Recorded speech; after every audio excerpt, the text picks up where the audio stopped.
past year, so much has happened right here in our hometowns. Tonight, we take a look back at some of the biggest moments that have shaped life here in the QCA, from politics and crime to healthcare and education. There's only one path forward.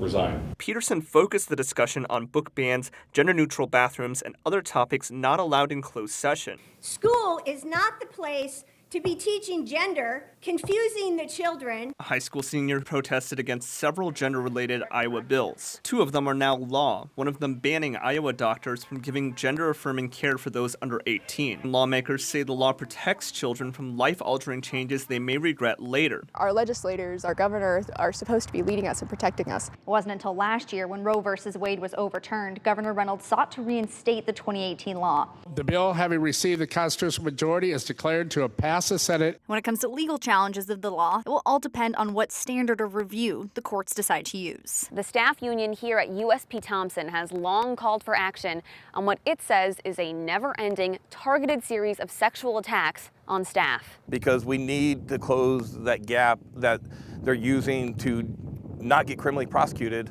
Eliminate cash bail evens the playing ground. Meaning money will no longer play a role in whether a suspect is incarcerated while awaiting trial. If it's a certain type of crime, a violent crime, that person will just simply be detained.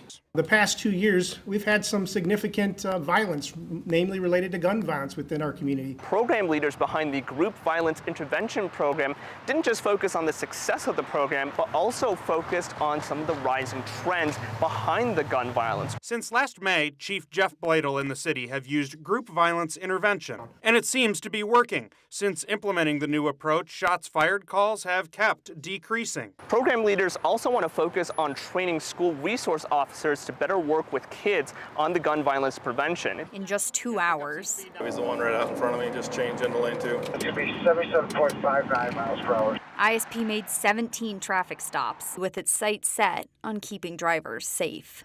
We're getting ready to mark up to almost 46,000 fatal crashes across the country.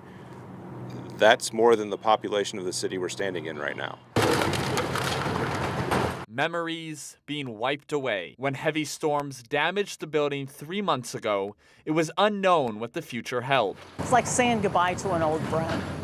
Due to a number of factors, such as the COVID-19 pandemic, the cyber attack on the computer system of St. Margaret's Health, and a shortage of staff, it has become impossible to sustain our ministry. We're going to have approximately 42,000 people without a hospital. Is a tragedy. Walk through Iowa Wesleyan's campus and you'll see pieces of its history. But after 181 years of educating students, this will be the last year students walk the campus. There were a lot that were just kind of taken aback. Wasn't really sure how to feel in the moment. This college is great and I like it here, but I definitely made a lot of memories and a lot of friends here that I'm definitely going to miss.